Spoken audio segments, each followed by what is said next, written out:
in the e-mobility field in Kenya. My name is Warren Ndanje, and I welcome you once more to this presentation, and I hope you find the findings insightful and actionable as well.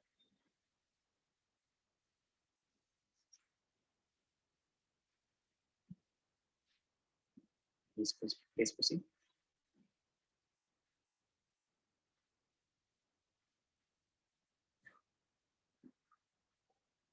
Okay. And so before we even go on to this presentation, I'd like you to meet AEMDA, which is the Association for Electric Mobility and Development in Africa.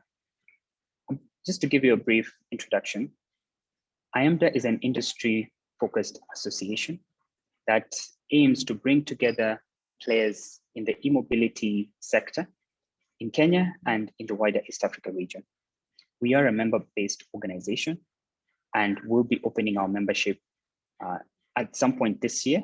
So we're aiming for Q4 of 2021 to open membership to all private sector players to join in and unite our voices behind one cause, which is making accessible e-mobility for the country. Our core objectives start from lobbying governments on policy improvements that can make e-mobility mainstream in various economies. Number two is, aside from lobbying these public bodies, we carry out and develop knowledge products. So these would be reports, surveys, and any information that would help build onto the body of knowledge for e-mobility.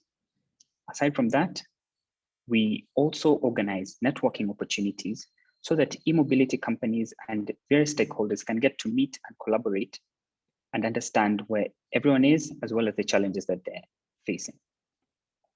Our vision is to become Africa's leading resource for private sector knowledge, networks, and innovations, which promote electric mobility solutions. The bigger aim for us, which is our mission, is to collaborate on day-to-day basis with private sector players and come up with valuable resources as well as actions that can support more companies to either launch, grow, and succeed in the e-mobility field.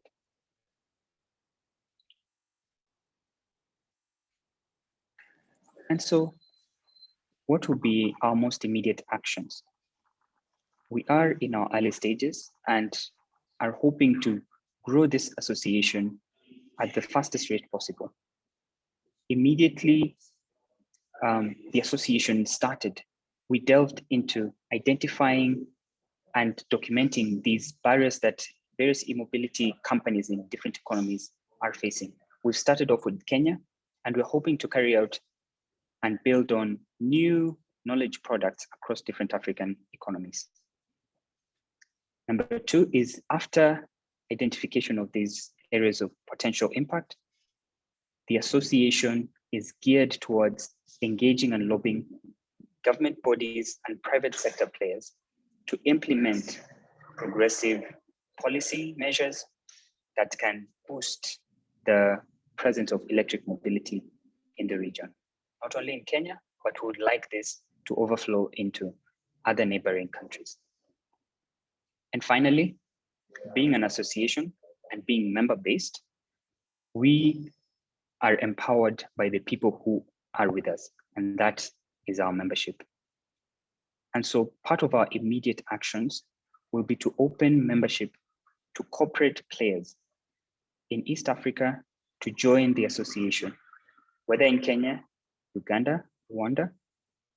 We would like your participation and engagement so that we make a stronger and more respectable voice for e-mobility players that can better approach government bodies and other stakeholders in implementing these progressive policy measures. The agenda today, of course, it will be quite brief. Obviously, we'll go through the introduction. We'll get to the market survey presentations. We'll go through a Q&A session, which I would highly encourage you to keep posting questions in the chat section, so that at the end of it all, we can collate all this information and have one engaging Q&A session. Finally, the report will be launched and you'll be sent across a link that you can download and have a closer look at some of the elements that we identified or managed to find out from us surveying all these e-mobility companies in the country. Finally, we'll wrap up with closing remarks from one of our board members. And we encourage you to stick with us in this period as we're taking you through the presentation. And before I hand over,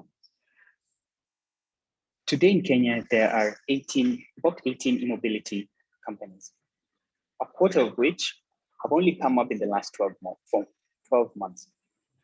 And this is probably the fastest growth the sector has seen yet. E-mobility represents an opportunity for lower operational costs of transportation. And this in turn increases the earning potential of the drivers, both two-wheelers, three-wheelers, four-wheelers, and beyond. Electric mobility also contributes to lower carbon emissions, promoting good health and accelerating our achievement of our various nationally determined contributions. Finally, a key advantage of e-mobility is that it lowers our oil import bill, allowing countries to capitalize on localized energy generation. If you want to go fast, go alone. If you want to go far, go together. This is a common African proverb that best illustrates this gathering today. I believe we are gathered here because we want to go far. It is my hope that today's presentation will be a key step towards collaborating and establishing networks between public bodies, private sector, and other development partners in going further on this journey of electric mobility. Before we go into the presentation, I hand it over to Luis. We'll conduct one poll and then Luis will take over. So Paul, please put up the poll for us to get to understand who's in our audience, and Luis can carry on with the presentation. So in which country, in which region are you joining us from? East Africa, West Africa, North Africa, or any other? Please indicate. We have about 30 seconds to do this, and Luis will take it.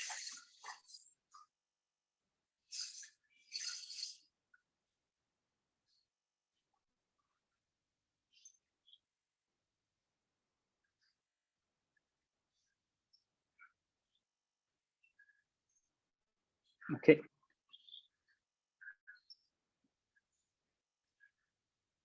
Right.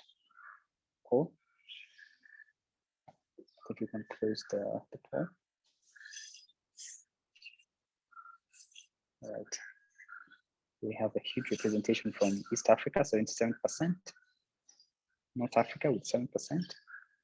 Thank you for honoring this event. And then from other African countries or other countries in the world, 17%, which is a good portion of this audience. So thank you and welcome. Luis, please go ahead.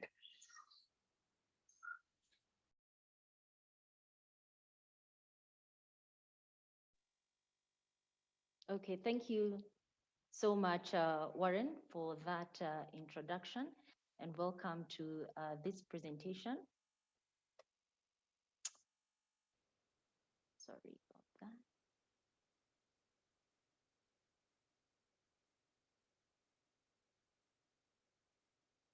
One moment, please. I'm just trying to move the slide.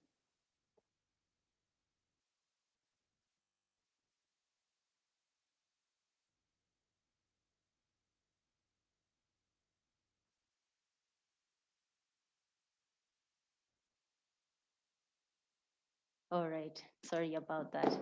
Okay, so thank you so much for making time to join us today from wherever you're joining us around the world. AEMDA carried out a survey among market players to find out exactly what is the state of the e-mobility market here in Kenya. And that's what this presentation is about, to share with you what the findings are. We'll be giving you a general overview, but you'll be able to access the in-depth findings, as Warren has mentioned, at the end of this event, when you'll be able to delve deep into the numbers, the actual statistics, to be able to better understand what's happening in the EV space within Kenya. So when we talk about market players, the market players is not just the private companies that are involved in the e-mobility space, whether they are importing vehicles or they are manufacturing two-wheelers, three vehicles, electric vehicles. We also have other players that form this whole ecosystem called e-mobility in Kenya. We have the government, very important because they are in charge of policy, planning, putting in place any incentives that are required to encourage the uptake of e-mobility in Kenya. And this would cut across energy, transport, environment, treasury, very important because of tax incentives and the like. We also have energy providers, and this would be the regulator who approves the tariffs. And tariffs are a big issue in Kenya, generally for consumption, but also with regards to e-mobility, because as you will see, the tariff currently applicable is just the residential tariff, which is very, very high. We also have financiers. Players in the space are very young, as has already been mentioned. A lot of companies have come up in the last 12 months. So this is a new emerging areas. Financiers, of course, are usually quite jittery in the beginning because they're not sure about how viable certain industries, certain businesses are. But we intend to also bring them on board in this conversation. Very, very important if we are to see the growth of e-mobility in Kenya. We have EV consumers. At the end of the day, we want to see more EVs on the road, whether the four-wheeled vehicles, the two-wheelers, the three-wheelers, very, very important when it comes to the climate change conversation. We also have private sector, which is going to drive the economy forward by creating employment through manufacturing of electric vehicles, through importation as well. I think something that we also could include here, I was thinking this morning, is academia. What you'll find is that we don't really have any particular courses that are strictly speaking tailor-made for the electric mobility or electric vehicles in particular. What you find is that you have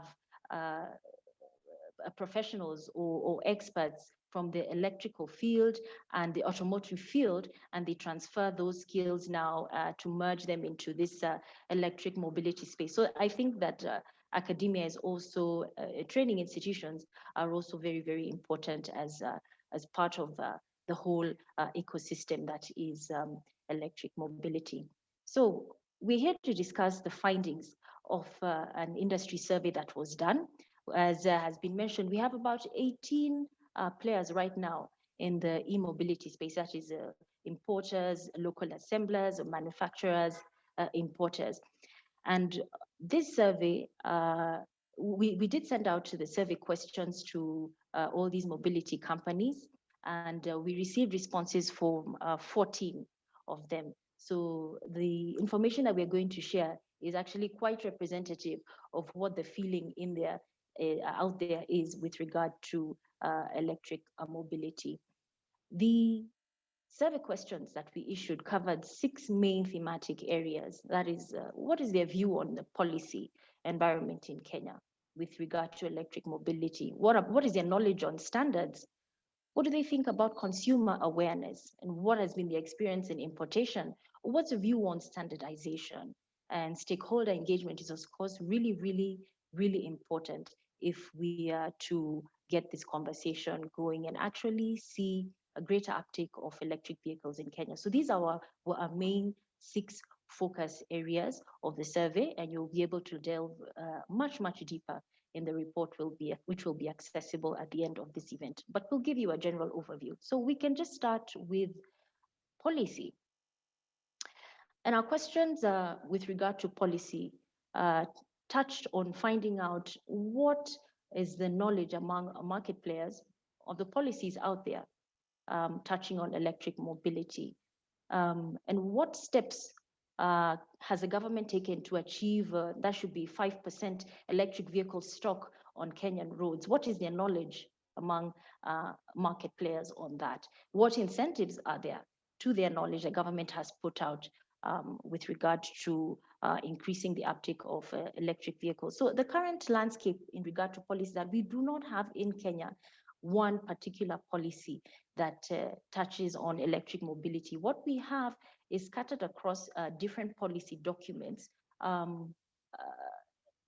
information or guidance, if you like, about electric mobility and its importance and how it should be incorporated within our national policy framework.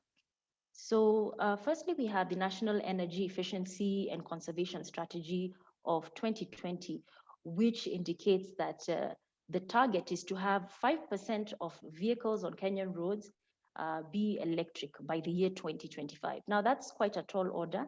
As you're going to get to see, there are quite a few challenges with achieving that. But we hope that as we get this conversation going, we'll be able to see this figure, 5% by 2025, and even more come to fruition. We also have the Finance Act of 2019, which did give an incentive, reducing excise duty for electric vehicles from 20% to 10%. But as you'll get to see, this 10% only applies to four-wheeled vehicles, not two-wheelers, not three-wheelers. So there's a little bit of a challenge there that needs to be overcome. We also have the Integrated National Transport Policy. Thankfully, this is being reviewed, and it's going to touch on provisions or guidance relating to electric vehicles and the related charging infrastructure that is required to actually get electric vehicles going on the roads, because they do need to be charged. So what were the barriers that were identified? What we were able to get from the responses received from the survey is that market players are not clear how this 10% excise duty is applied.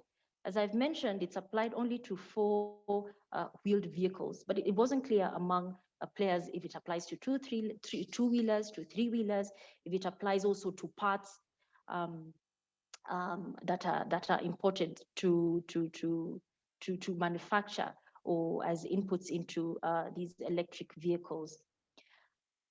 With regard to policy, the responses also showed us that market players are a little bit pessimistic with regard to the target of having 5% of the vehicles on roads being electric by 2025. But these barriers actually, or rather these challenges that have been identified, are actually good opportunities for the country to be able to take drastic steps and put in real incentives to have e-mobility taken up better in Kenya. We've seen in Rwanda a raft of measures that they have approved recently to really encourage the uptake of e-mobility in Rwanda. Some of these measures were zero rating EVs.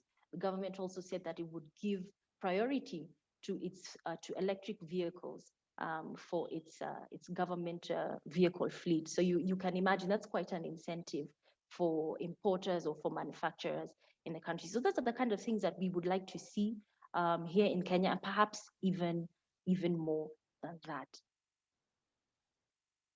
Now, importation was another thematic area that we covered. And we asked respondents, how many of them had actually imported electric vehicles? How many had imported electric vehicle parts or components? What are the challenges they had faced?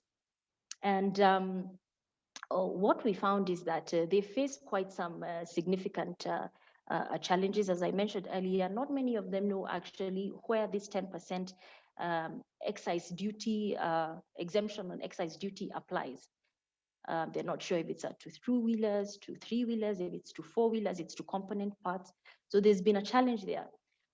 Now, as I've mentioned, 10% excise is the only actually tax exemption that we have at present. There's no relief when it comes to VAT application of VAT rather.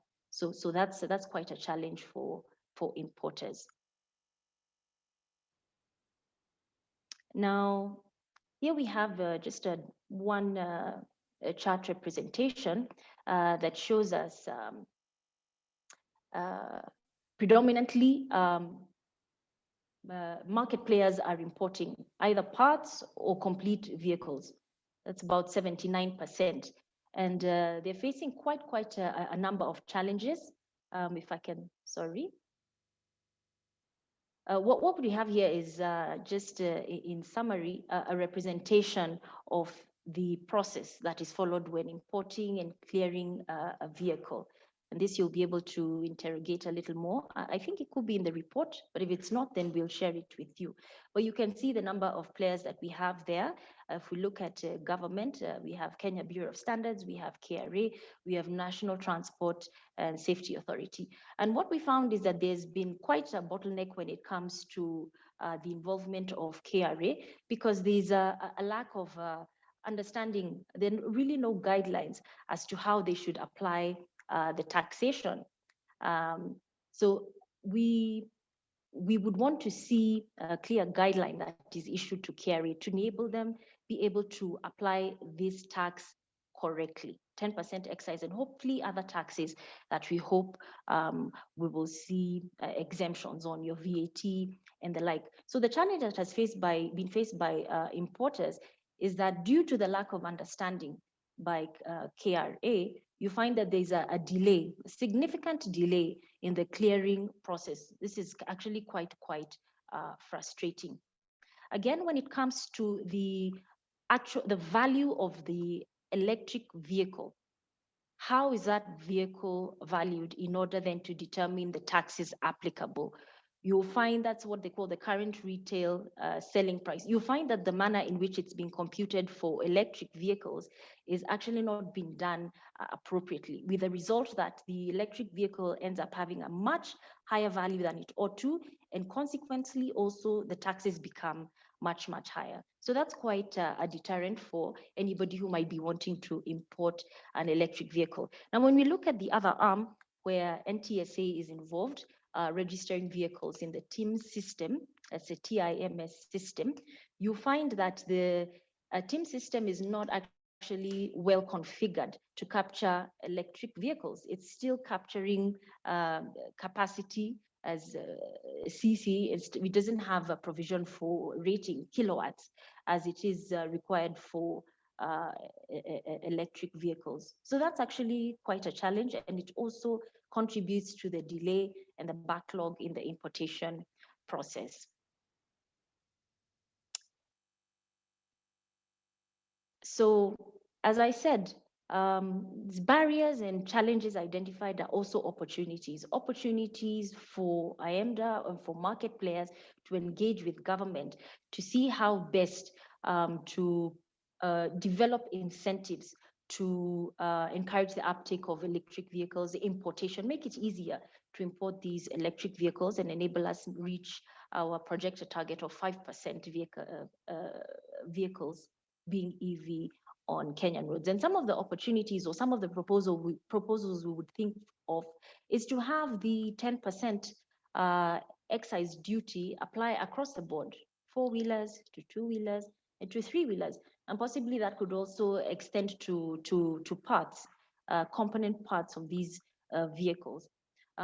We also see an opportunity here to engage with KRA, with NTSA, to have their databases configured with the right information so that when electric vehicles are being registered, the correct details are captured in the system. We also see an opportunity here when it comes to importation. In order to be able to increase or incentivize the uptake of electric vehicles, it's also possible to recommend that electric vehicles have a specialized number plates, a specialized number plate that would enable these vehicles possibly access subsidized parking fees, especially in areas where there's much traffic congestion or parking congestion like the city center or other areas within Nairobi. And it's important to note that even as we say that there are quite some challenges with these public bodies, that quite some work has been done. We know that or for those who may not know, the State Department of Transport has been engaging with market players and development partners like GZ, and carried out some studies last year to identify exactly what are the barriers and what are the possible incentives or measures that could be taken or put in place to incentivize the uptake of e-mobility. So it's not all doom and gloom. There's been some work that's been ongoing, and kudos to the State Department of Transport for that. They've done some work with Knight Energy, with Strathmore University. So work is ongoing, but we really need to accelerate this conversation and see tangible action. Now, when it comes to standards, we did ask in the survey whether those surveyed were familiar with any standards that are in place in the country with regard to electric vehicles. And surprisingly, 64% of the respondents were not aware of any existing e-mobility standards.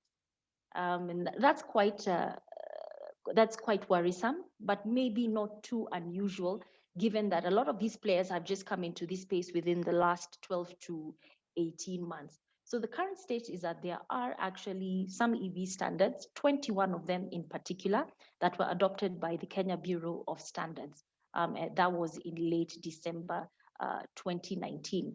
But clearly not too much awareness is out there regarding these standards, which is it's actually quite, I would say, I don't want to use the word dangerous, but it's not a good state of affairs. It means that a lot of work is needed to create awareness. As they say, ignorance of the law is no defense. Whereas I've said there is no particular policy, the standards do form part of, the disparate policy framework that we have nonetheless. And we wouldn't want players to have any challenges with that. Now, in as much even as we have these 21 EV standards, they're pretty limited in terms of their scope. 14 of these standards touch on electrically propelled road vehicles, standards on mopeds, and three are with regard to hybrid electric vehicles. We haven't seen anything in there with regard to the charging infrastructure.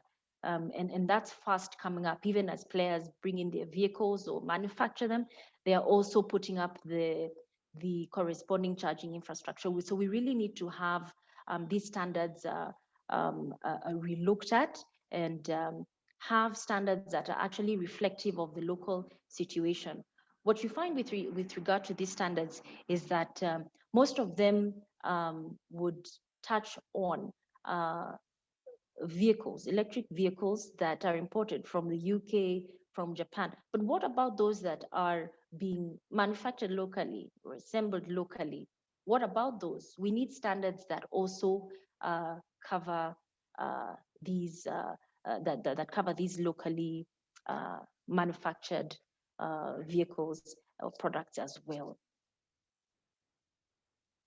So the other thematic area that we covered was on consumer awareness. And we wanted to know now that these market players are importers, assemblers, are the ones at the front line interacting with the consumer. We wanted to know, what do they see the consumer perception is?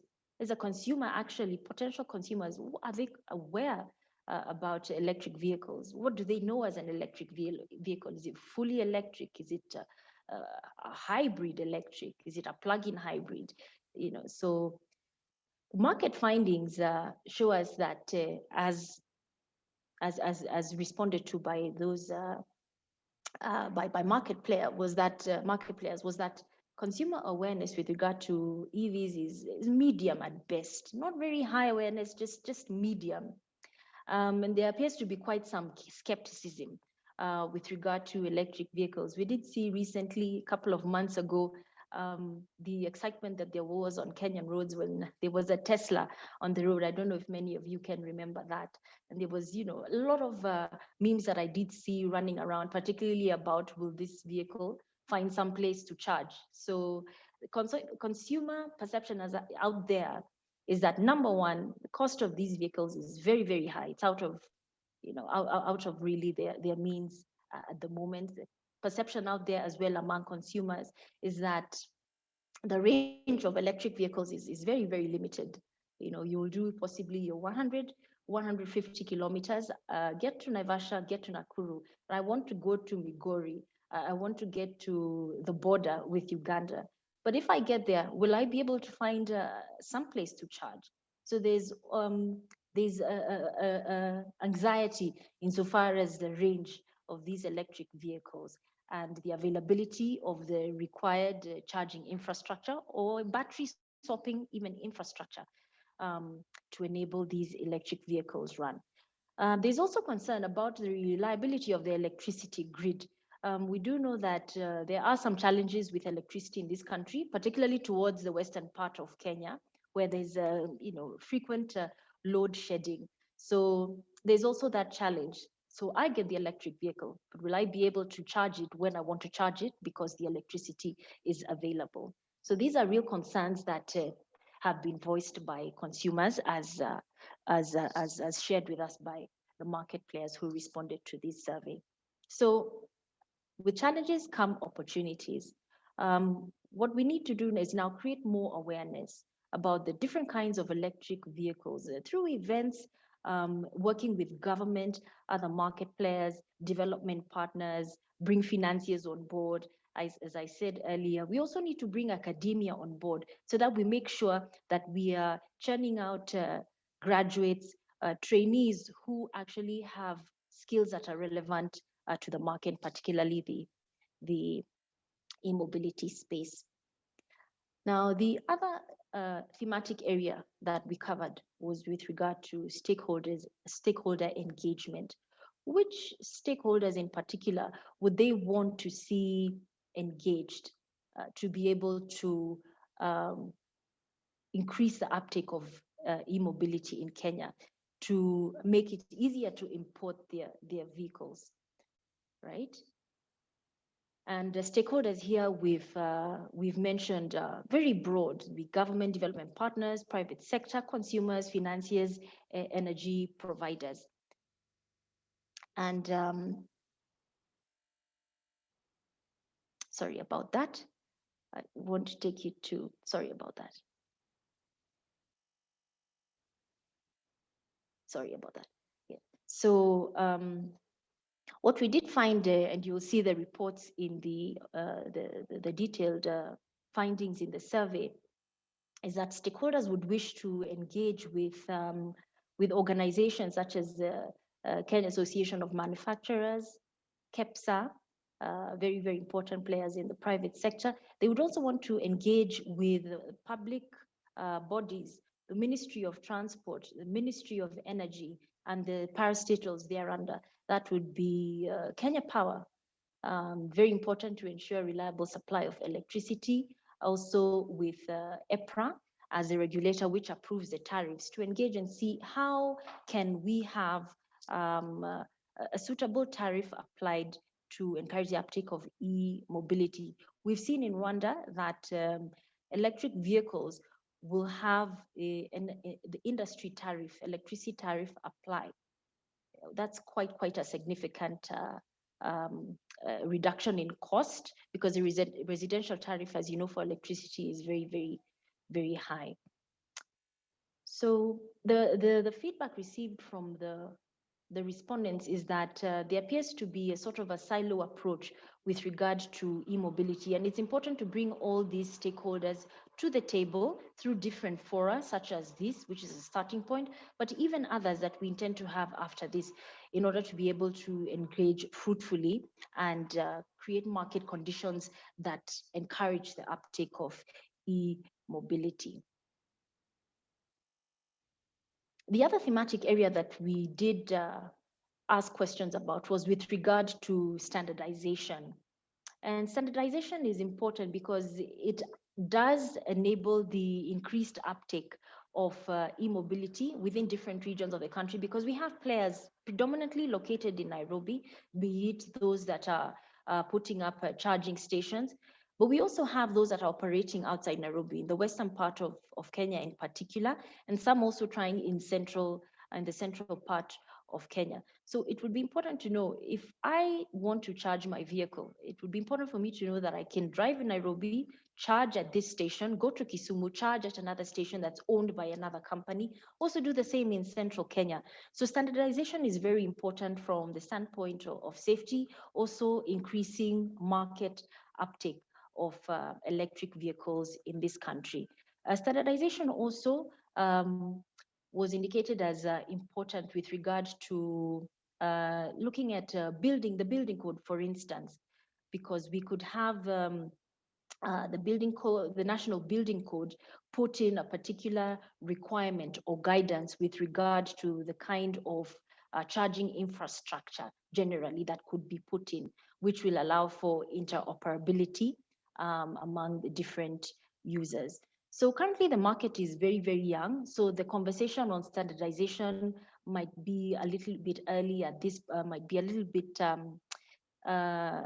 difficult to have at this point, but it's best to have this conversation now before we have so many entrants in the market with varying different kinds of products in terms of charging infrastructure, battery swapping facilities, because this will make the uptake of electric vehicles much, much easier and more sellable actually to consumers. With regard to standardization also, we do have also mention of the application of tariffs.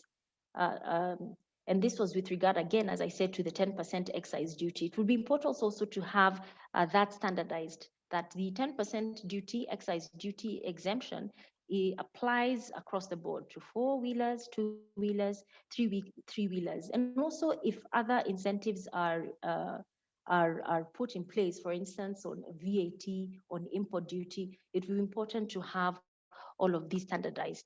Again, also when it comes to a charging tariff, it will be important to have also a conversation on the national scale that also goes to the county level to discuss what is the tariff that should apply countrywide to standardize the charging use of electricity and the rate that is applicable. So as I said, this conversation is still a little bit in its early stages right now, but it's something that we should definitely discuss further. So we'll now move to the Q&A session. I'll hand over to Kennedy Ngasha. As we said, you can delve into the report, which will be available after this event, and look into the real numbers and the real statistics to see where we are at present in Kenya with regard to e-mobility. Thank you so much.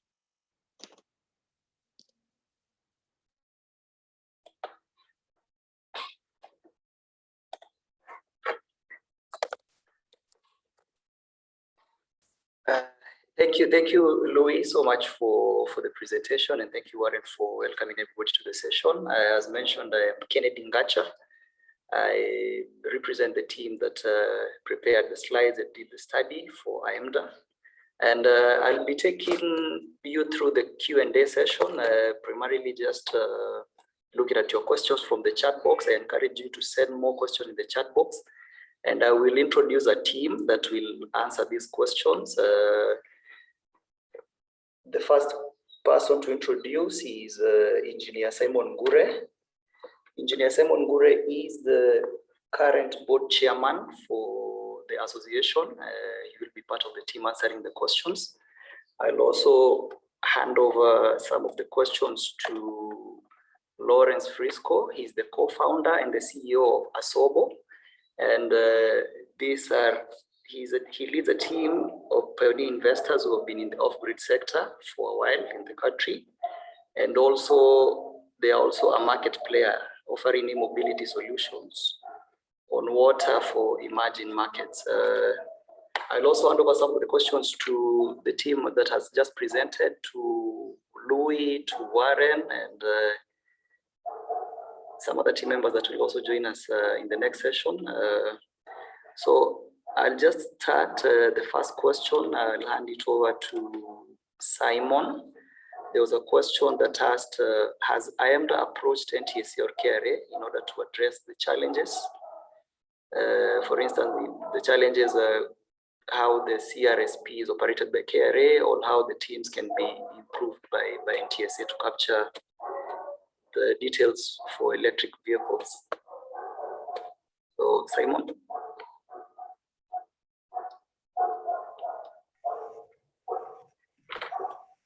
Many thanks, Kennedy, for the opportunity, and thank you, everyone. Welcome on board to this presentation. My name is Kennedy, I said, is Engineer Simon Gure.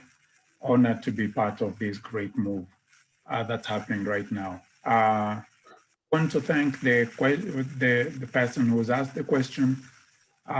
We are working with a number of stakeholders and involved in very many conversations around this matter.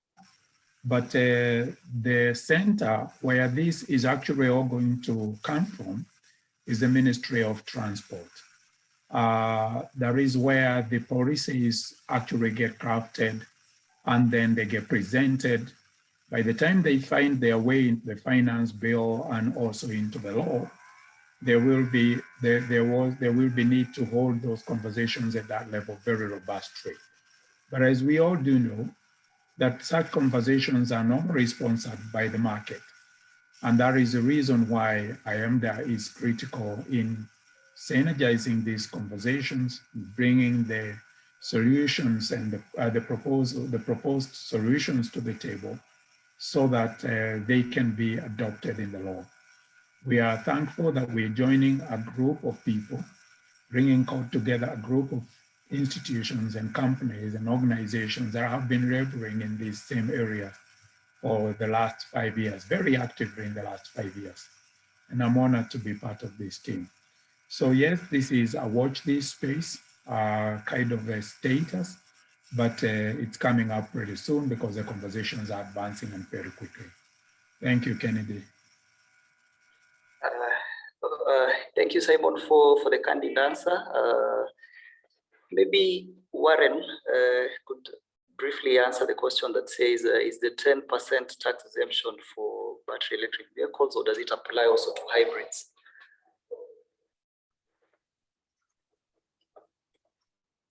Thanks, Ken.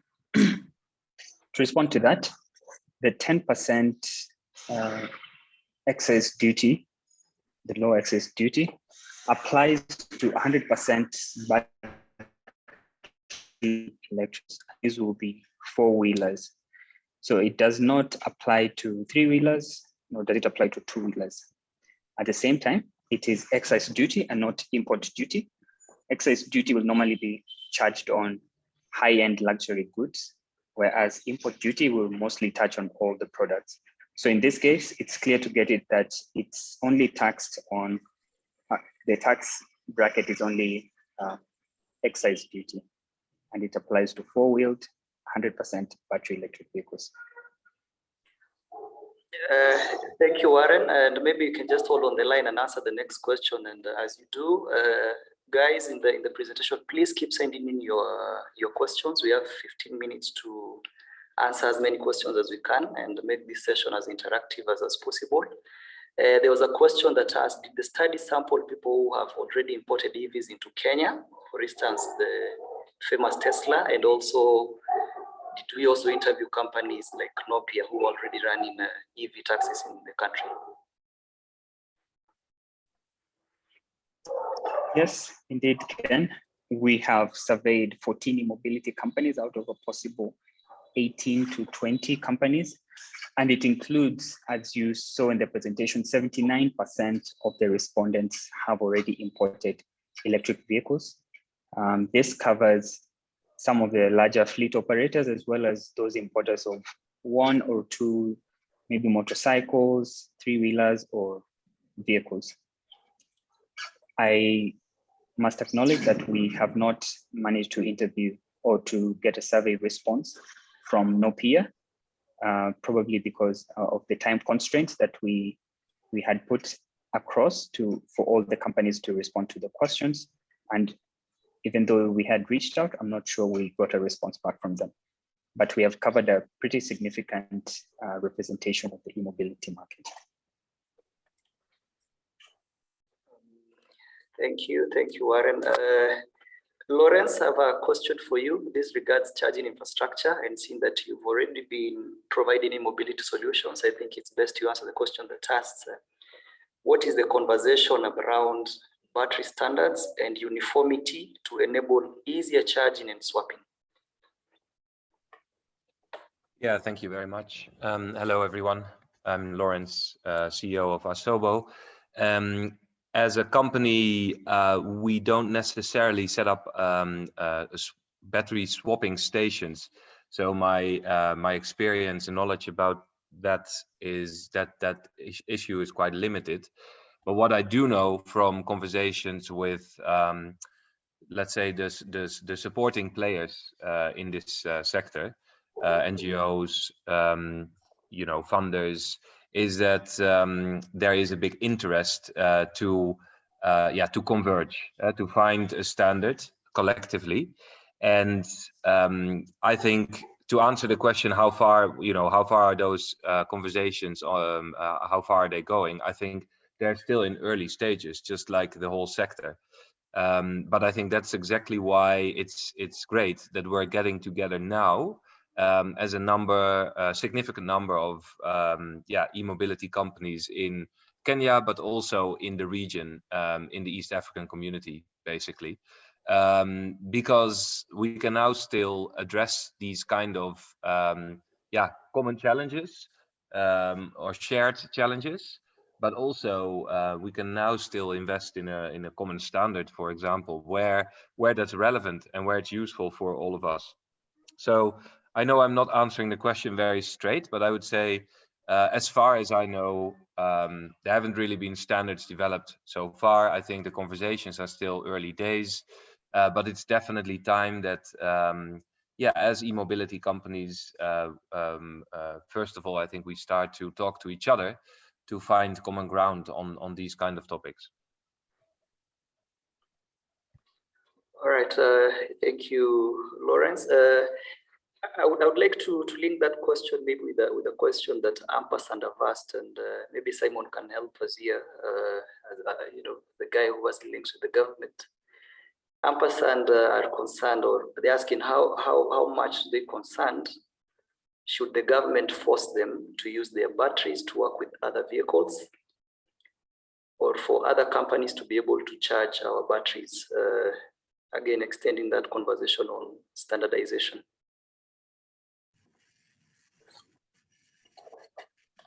Thank you, Ken. One of the things that's very clear is that as the market develops, there will be changes in policy. Many of those changes in policy become necessary if there is a dominant player in the market that's in danger of exercising monopolistic kind of advantages over the market, because that becomes a very difficult barrier to go over for new entrants or for competition, which also delivers value in the market. Because of that reason, we do not see that as a challenge in the near future, but as this market grows and as it becomes more standard, by the time we reach maybe 40, 50% kind of level of electric mobility penetration in the current gasoline combustion engine kind of transport level, we expect that there will be a very strong drive from the policy makers to ensure that there is some form of standardization that enables people to go ahead and utilize the available infrastructure instead of having to develop infrastructure for every brand in the market.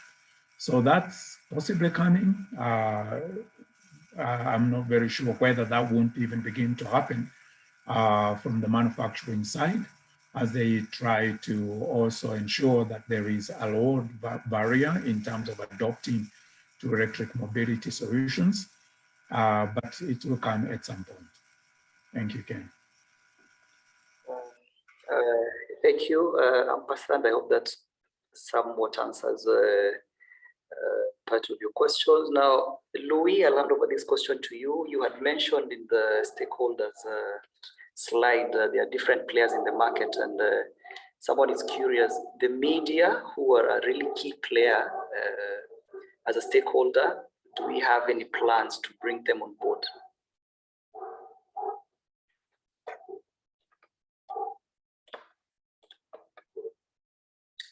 Louis, I think you're on mute. Just kindly unmute. Okay, thank you. Technology challenges. Sorry about that. But thanks so much for that question. I think that question is from Shem Sitaki. And indeed, there are many stakeholders. We've not identified them all, but media definitely a major stakeholder because they report exactly what's happening in different spaces, in different fields, in different economic sectors. So I agree with you that media is a key stakeholder, and we would indeed also count them in as parties to be brought on board. Yes. Thank you. While you're still there, Jesse asked on development of the taxation templates for EVs, would AEMDA bring the different stakeholders together and develop such templates and later lobby KRA on behalf of future consumers? Is this capacity that AEMDA can take? That's a very good question and suggestion as a point, Jesse Nyokabi. Thank you so much. Indeed, the idea or the major aim of having AEMDA in place is to be able to have a central place where stakeholders can come together to be able to discuss these important issues. How can we help one another? How can AEMDA, private sector, how can AEMDA, how can government bring their ideas together and create an enabling environment, whether through policy, through a discussion on how to improve processes with regarding to importation of vehicles, registration of vehicles. So that's exactly why we are here. And that's why we actually conducted this industry survey to see what exactly are the pain points. Possibly what are the low-hanging fruits that could be captured, could be worked on as we work on medium-term goals and eventually longer-term goals for this country and for the e-mobility space. So definitely, Jesse, that's something that we intend to look into. And we welcome your ideas, all of them, and proposals of how we can make the process of engagement with stakeholder faster, more efficient, to be able to actually see real change within the EV space. Right. Thank you. Just to be time conscious, Warren, give me a notification how many minutes I have. The next session will be presented by Paul, and there is a question that asked, what plans does AEMDA have to increase consumer awareness? This question, I know Paul shall address it in the next slides because he's coming next. So I'll kindly ask him to answer that question as he's doing his presentation. There are questions, I saw two questions from Yogesh, and I'll try and split this across the members, and the members, please feel free to pick either of the two. Lawrence, I'll start with you. Yogesh is concerned that we should be focusing on designing EV solutions that meet local customer needs, and the players should not really just look into importing. I know in the presentation there was a section that mentioned there are some of players that do local manufacturing and assembly. And maybe, Lawrence, if I could just pick your mind on this matter, how we can better customize these solutions for local customers and also develop them locally as opposed to relying on importing and bringing in parts that just need to be assembled.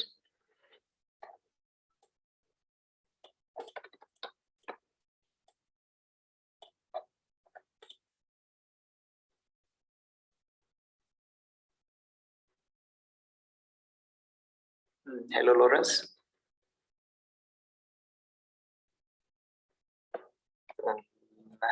seems that we lost him. Maybe Warren, you can jump on that.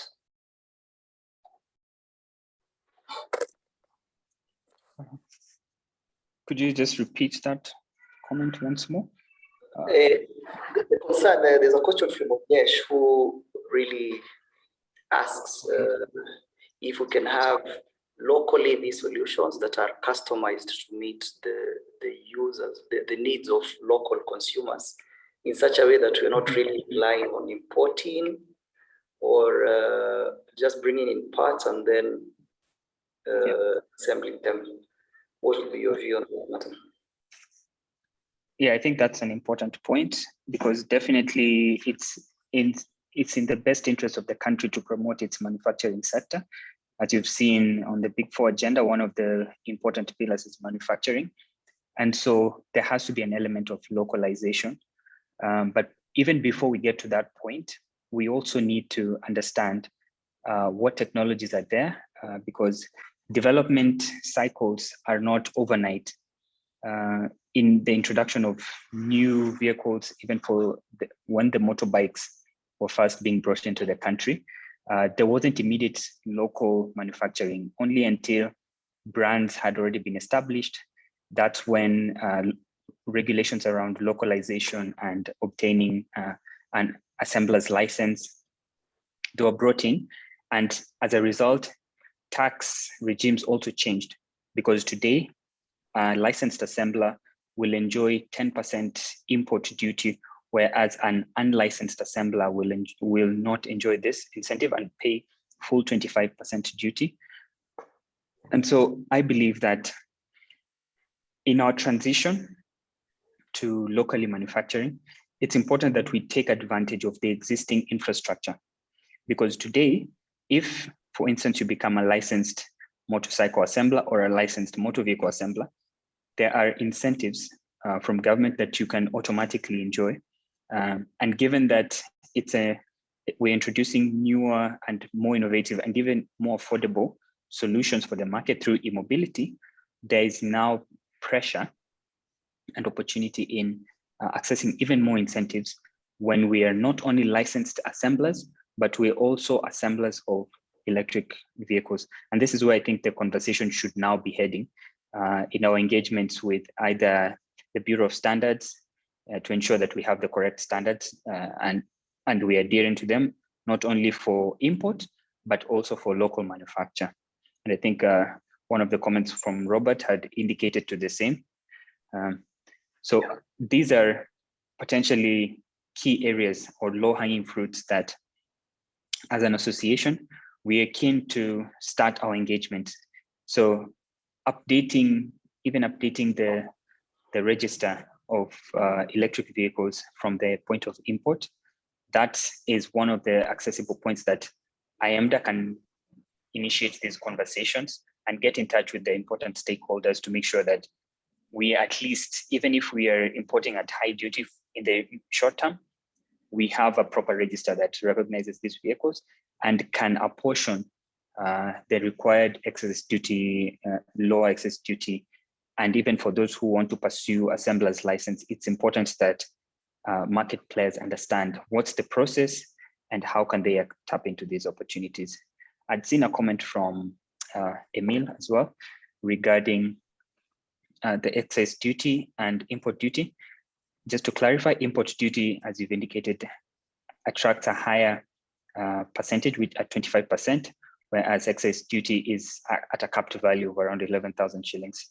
So the big opportunity, especially for lowering or increasing incentives, lies in having better import duty incentives and possibly even VAT. We've seen what Rwanda has done. I think it's more than possible for us to put in proper incentives to accelerate the adoption of electric vehicles. I think Paul had a poll to run before we transition to the next session. Okay, and as Paul runs that poll, I will close the Q&A session for now to allow Paul to finish up with the presentation, seeing that we already passed time, and we shall answer these questions directly to the members and also post these questions to. If I may add one thing to the discussion. Yes. So first of all, really good that you took this initiative.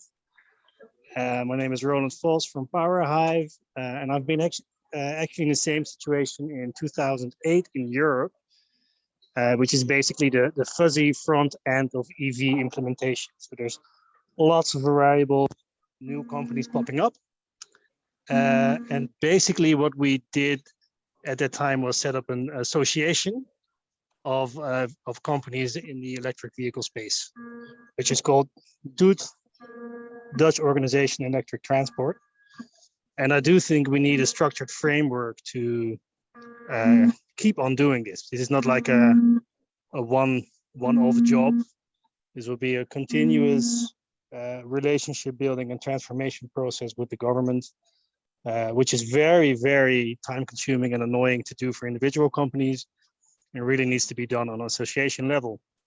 So this would be my recommendation to look at how we could set up an association. Well, thank you, Anshul. Paul, maybe you can come in and give the audience the next steps and how the association AEMDA is looking into closing these gaps.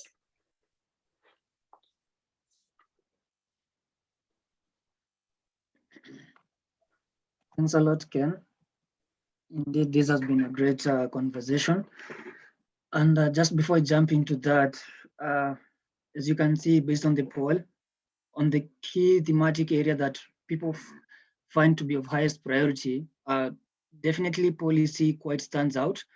And this is because the sector is just beginning and a lot of incentives are needed to be able to further accelerate the sector. So thanks for that feedback, and we'll be looking into that. Next slide, please, Luis.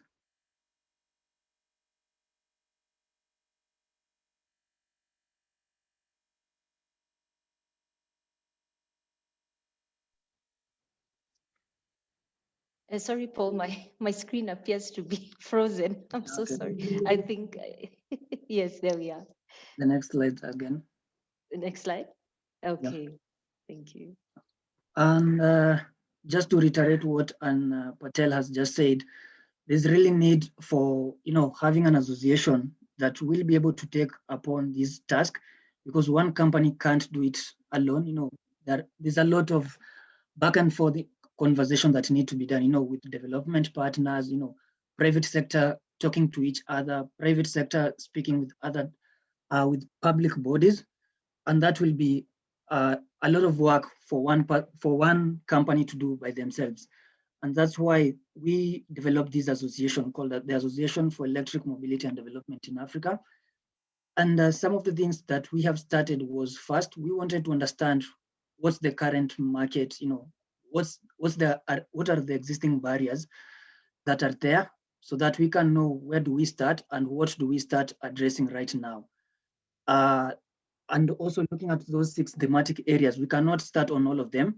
We'll have to look at the critical thematic area that we can focus on. And also based on the survey that the poll we've just showed now, almost everyone agrees that, policy is quite critical at this point. And as an association, we'll be planning, this set of activities in terms of the short term, medium term, and long term. So in the short term, we plan to have action-oriented roundtables, and these roundtables the attendees will be the EV companies themselves. So we'll be addressing the survey results and agreeing on what do we do when it comes to policy. If we look at importation, what are the corrective actions that we need to do if we are to engage KRA? So how does that process work out? So that will mean we'll need also to have this roadmap to be able to address those barriers based on each thematic area. And to do that, if we are to begin, for example, with policy, we need to have a working group, or rather a committee, that can be able to spearhead those conversations with set objectives and KPIs that need to be achieved on a certain timeline. If you look at the medium term, so this is where we'll now actively engage, the public sector, private sector, and development partners using the working groups or the committees. And out of these, working groups and committees, we will be able to develop knowledge pieces, to further fill the knowledge gap that exists in the market. And this will be a collaborative effort working together with the EV players and other stakeholders. And also in our medium term, we will also increase the consumer awareness of these products that are being developed by these companies. And at that medium term, that's when also we'll kickstart a deeper conversation with existing bodies that the members of this association, AEMDA, will be able to tap into seamlessly. In the long run, we see the association, AEMDA, being this a united voice and a lobby organization for the favorable policies.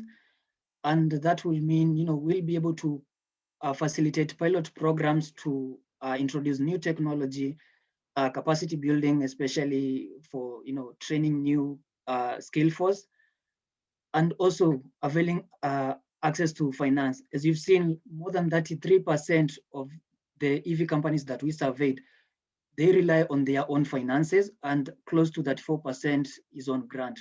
So that shows this, we need to find ways of, directing finances into this sector. And as an association, we can be able to, at least congregate that into a hub. And later we might be in a position to offer technical assistance to these companies based on the knowledge that we'll have developed over time. So I think at this moment, I'll invite Simon Gure to close the meeting with the closing remarks.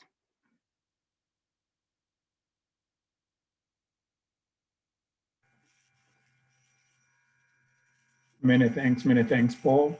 I just want to take a few minutes and thank everybody for being so interested and attentive as we went through this. I'm excited at the very engaged participation that we've had. My hearty congratulations to the AEMDA board and the technical committee for delivering these various products to our esteemed guests and also to our nations. And also allow me to thank Lois Kennedy for the presentation, Kennedy for the moderation, and everyone else who was involved in this.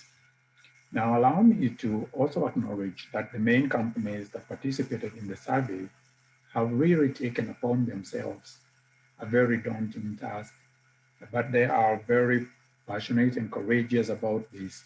And that's the kind of energy that we need to be able to drive meaningful change. It's a very bold move to invest in an area that has no ground to start from.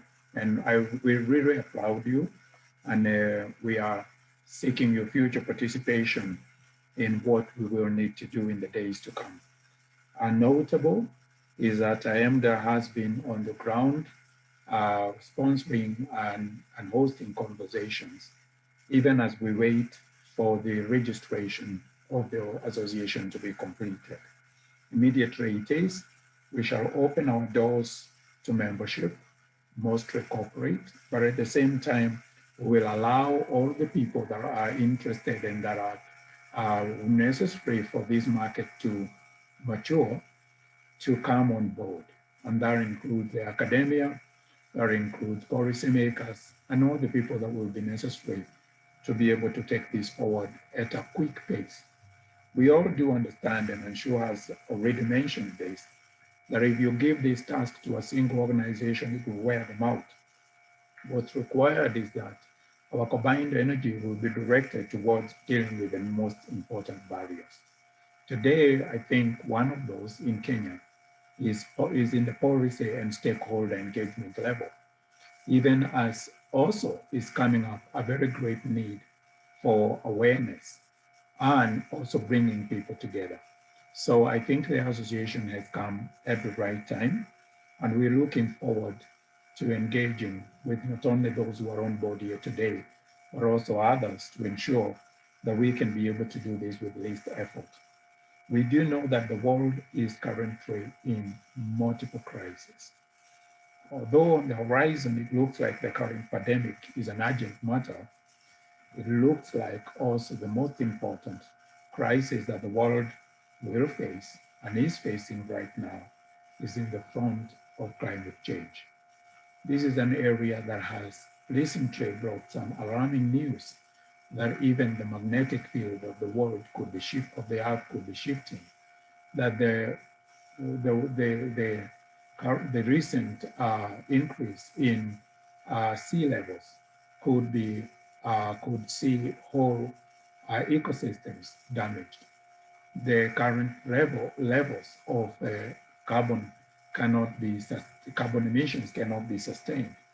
For this reason, many developed nations are in full flight towards putting in policies that will ensure that the lowest hanging fruit is picked out in time to save our earth, so that we can have something to hand over to coming generations. That said, of course, we do know that people like Elon Musk are thinking of how we can settle on Mars, but that's a long way coming. We have to save the current planet. So basically, we have to face the fact that we will need to hold these conversations and carry them forward as quickly as possible.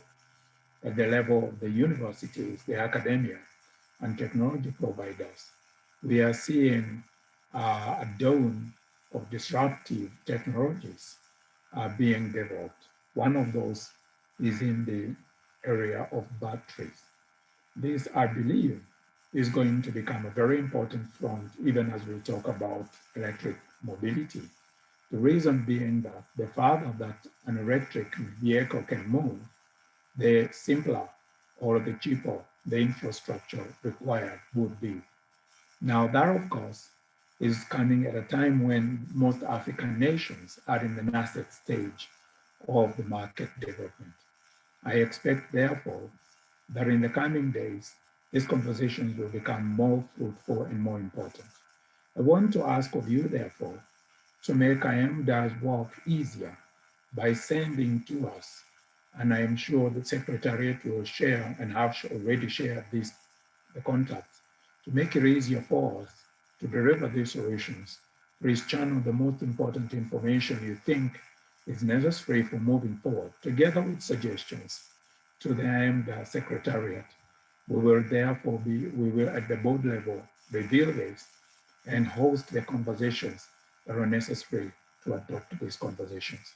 We welcome you to participate, commit, and see us create the future that we want to see. I want to stop there and thank everybody again for participating. I congratulate the AEMDA board for taking the bull by the horns and accepting to form this association that will have to be indefatigable in delivering the solutions that the market needs. Thank you very much, and bye-bye to everyone. Back to you. I believe it's Warren that's going to close for us. Walter, go ahead.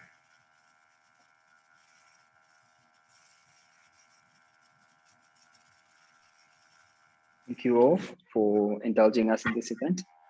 The report link has been indeed shared. Please feel free to have a look and please interact with us. Our contacts are on the website. Reach out. You can message any of the organizations that you're still interested in this gathering here today. But otherwise, I wish you all a great afternoon and an enjoyable weekend ahead. So thank you, and you may leave it to your own pleasure.